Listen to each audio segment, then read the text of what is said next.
Bem-vindos ao Doxa e Episteme. Hoje falaremos sobre Midsommar, O Mal Não Espera a Noite, e também como funciona a lavagem cerebral. As flores têm cheiro de morte, a dor vai fechar esses cortes.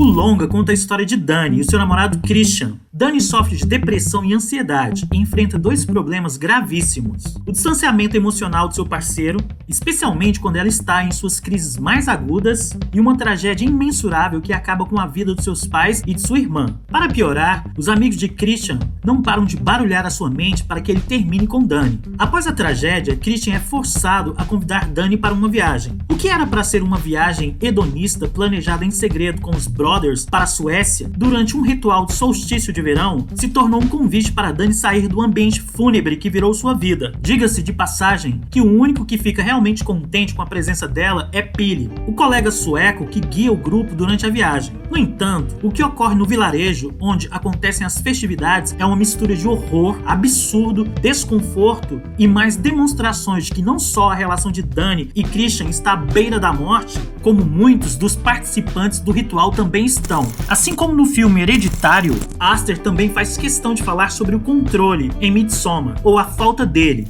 Dani não consegue controlar pessoas imprevisíveis como a sua irmã bipolar. Porém, talvez, em Midsommar, Aster dê mais uma chance de seus personagens tomarem decisões e viverem as suas consequências. Em Midsommar, Aster pesa a mão no gore e não poupa o público de cenas grotescas. O longa ultrapassa a discussão sobre pessoas tentando controlar seu destino. Midsommar fala muito mais sobre a sensação e a necessidade do ser humano de pertencimento a um grupo. Conforme a história avança, Dani se sente mais e mais alheia à vida de Christian, que por sua vez também não faz ideia do que quer. Para piorar, Dani teve sua família removida contra a sua vontade do seu convívio, e é justamente ali, naquele grupo estranho, que ela encontra um outro país, um grupo de pessoas peculiares que a trata como família. Tal grupo é disposto a sentir empatia, mesmo que pelos motivos mais macabros. Pela primeira vez em tempos, ela se sente parte de algo que realmente faz questão da sua presença, que enxerga e senta junto, e com ela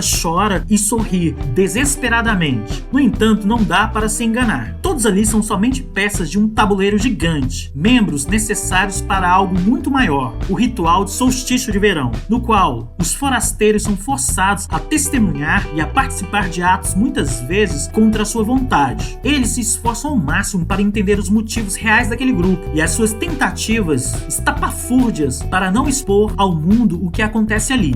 Você certamente está acostumado com a estética dos filmes de terror, cenários sombrios e macabros, escuridão e vilões assustadores. Aster prova que o verdadeiro horror acontece à luz do sol. Em vez de vilões monstruosos, temos pessoas bonitas, vestidas de branco e enfeitadas com flores. E a mensagem é bastante clara: nada pode provocar mais terror e mortes que o fundamentalismo. Vejamos como funciona a lavagem cerebral, cultos e seitas religiosas. O que nos faz renunciar à nossa capacidade de pensar criticamente, de tomar decisões autônomas, de refletir de forma sensata, de abrir mão da nossa vontade, de nossos amigos e familiares e seguir cegamente uma ideia, pessoa ou mito, a ponto de colocar a nossa vida e a de pessoas que amamos em risco. Os estudos de métodos de lavagem cerebral foi um fetiche no século passado. Todo mundo queria ter acesso a essa poderosa arma. Na Guerra Fria, a espionagem e a contra-espionagem mergulharam de cabeça na possibilidade fascinante de transformar mentes humanas em massinhas de modelar. Nada mais prazeroso fazer pessoas se tornarem servas de nossas vontades. Antes de mais nada, é bom lembrar que as táticas de lavagem cerebral são mais eficientes em pessoas que foram vítimas de violência física ou simbólica dentro de suas próprias casas. Famílias disfuncionais, autoritárias e violentas prepararam um terreno para que as sementes malignas da servidão e do fanatismo pudessem germinar. Que as táticas de lavagem cerebral não são segredos guardados a sete chaves por organizações secretas e diabólicas. São usadas diariamente por empresas conhecidas, movimentos políticos, igrejas e até campanhas publicitárias. Afinal, o que queremos? Milhares de compradores, fãs, membros e seguidores. Logo, técnicas para anular a autonomia e a capacidade crítica de uma pessoa ou de centenas de pessoas podem proporcionar poder pessoal e, na maioria das vezes, vantagens financeiras astronômicas. Primeiros passos. Quando você olha para uma seita de longe, a primeira impressão é de que é fácil identificar seus problemas, a começar pelo comportamento estranho das pessoas. Muitas vezes, doam seus bens para a organização ou dedicam 100% da sua vida em defesa de uma causa. Contudo, nenhuma lavagem cerebral acontece em um piscar de olhos. São necessárias condições prévias que coloquem as pessoas em condição de vulnerabilidade psicológica e social para que elas sintam o desejo de buscar abrigo nesses grupos e comunidades. 1. Condição vulnerável. Uma pessoa que está se sentindo sozinha, social ou emocionalmente, provavelmente está reprimindo o instinto básico que temos de filiação, de pertencer a um grupo que nos proteja e dê referências sobre o que somos e o que podemos ser. Essa falta de critérios claros sobre o que é uma vida boa pode ser asfixiante para a maior parte das pessoas, pois o hábito de comparação é quase irresistível, até mesmo para chegar à conclusão de que somos inferiores aos demais. Precisamos de outras pessoas. Alguém que venha de uma família disfuncional, com pais permissivos ou abusivos, oferece as condições para que uma filosofia ou mestre de pretensões absolutas do tipo "eu salvo você" caia como uma luva. Para quem não tem convicções mais sólidas sobre a sua importância, o guia vem como uma voz na escuridão da vida. Para quem passou a vida toda reprimindo e anulando as suas próprias vontades, o mentor se transforma numa figura com aparência amorosa, que surge como alternativa ao domínio previamente sofrido. No final, a mentalidade de submissão acaba reproduzindo períodos de crise, de transição, de perdas abruptas ou, enfim, de enfraquecimento da identidade, facilitam a conversão justamente porque essas seitas proporcionam um senso de identidade renovada, a promessa de uma vida em comum. Todas as emoções e problemas emocionais que originam ou foram consequências dessas crises parecem encontrar um lugar quentinho para proliferar as infecções emocionais da lavagem cerebral. A lógica é que quando o problema é grande, a aposta precisa ser gigantesca. 2. Os elementos. É preciso ter os jogadores certos para que a jogada se perpetue pelo maior tempo possível. As peças do xadrez de uma seita são o líder, os seguidores, a ideologia e os métodos de controle. Explico. O líder. Se ele é uma figura real ou não, isso acaba sendo menos relevante. O importante é que ele tenha sido alguém comum como nós, que fez a travessia completa do mar da ignorância para um lugar de luz absoluta. O conteúdo da luz dependerá da seita. Pode ser dinheiro, sabedoria, poderes sobrenaturais, divindade. O importante é que ele seja o portador dessa nova verdade. Normalmente, a figura de poder costuma ser possuída de um narcisismo muito sofisticado, que não é identificável com facilidade, pois vem embalado numa áurea de beatitude. É possível entrever as contradições nos momentos em que surgem grandes frustrações no projeto superior, quando a comunidade cresce ou quando surgem opositores, externos ou internos ao círculo. Não raro, é possível presenciar fúria, desprezo, acusação, manipulação de interesse e o jogo do "me traíram". Fiquem vigilantes uns com os outros, ou há um mal que tenta nos dividir que precisamos destruir.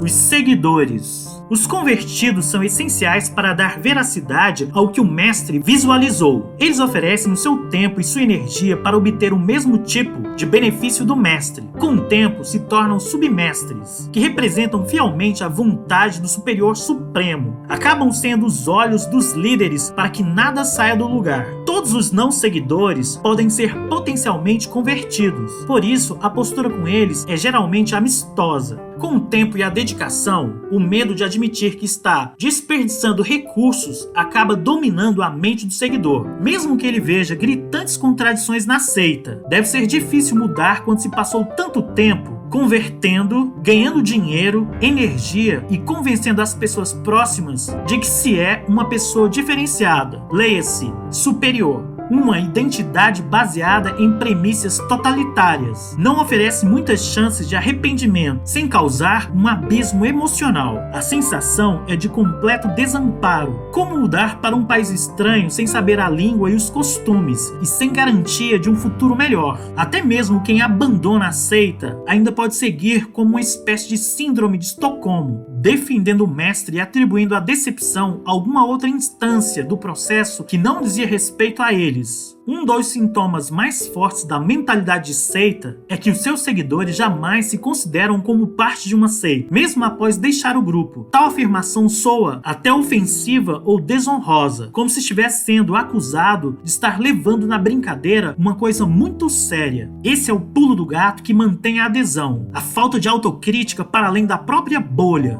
a ideologia. A vida tão carregada de paradoxos, incompreensíveis e com tantas incertezas e ambiguidades nos deixam aturdidos. Quem nunca sentiu saudade da inocência da infância, quando os pais garantiam toda a segurança e o acolhimento do mundo e bastava viver um dia depois do outro? Essa proteção existencial e metafórica é proporcionada pela ideologia do guru. A principal característica dos métodos de lavagem cerebral é a criação de uma noção clara da existência de dois grupos muito distintos entre si: os que aceitam as novas regras do jogo da seita versus aqueles que ainda não encontraram a verdade. Nessa ideia bem primitiva, já é possível ver os gatilhos do medo e do desejo de filiação bem acesos. Quem não quer pertencer ao clube supremo dos bem-aventurados, financeiros, espiritual e sociais? Quem não quer ter acesso a informações privilegiadas que o distinguirão dos demais? Os métodos.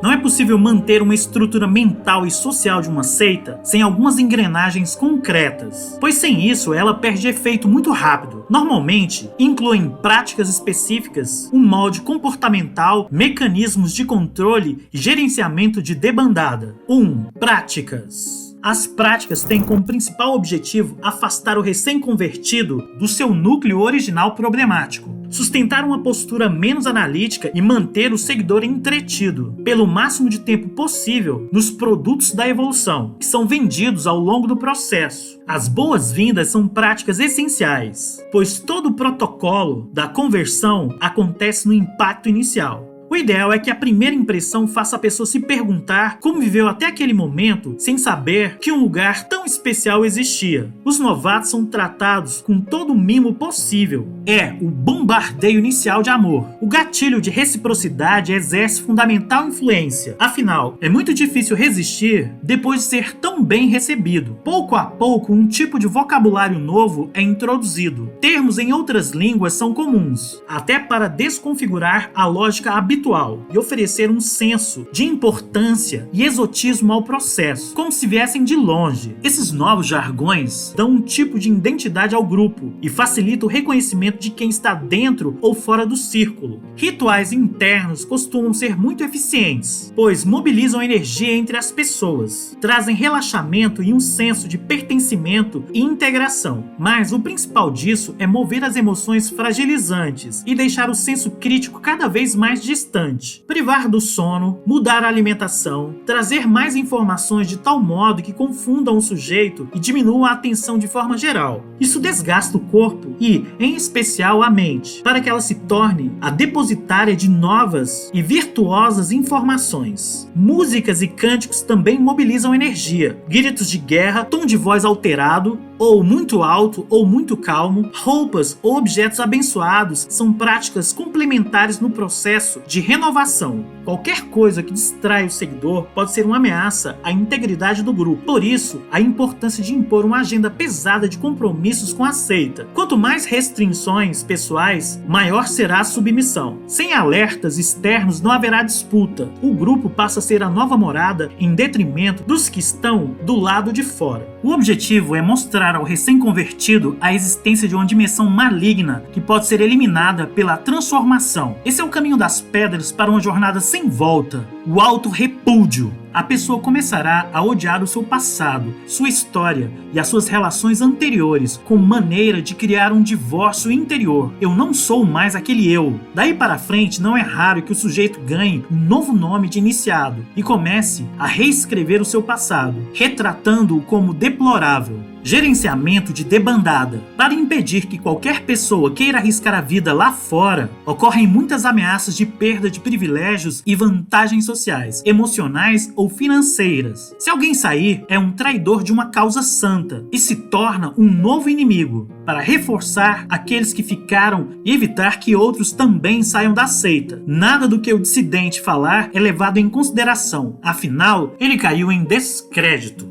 Thomas Hobbes certa vez disse: seita é toda religião não oficial do Estado. Hoje o nosso problema é um pouco maior. O fundamentalismo está se tornando a religião oficial do Estado em vários lugares do mundo e, portanto, precisamos combatê-lo. Uma mensagem que fica com certeza é a seguinte: não se pode combater fanatismo com fanatismo, mentira com mentira, ódio com ódio. Para lutar contra os fundamentalistas, precisamos ser iluministas. Muito obrigado a você que assistiu o vídeo até aqui. Caso tenha gostado, dê um like, assine o canal e compartilhe com os amigos. Todo comentário é bem-vindo. Forte abraço e vitória sempre!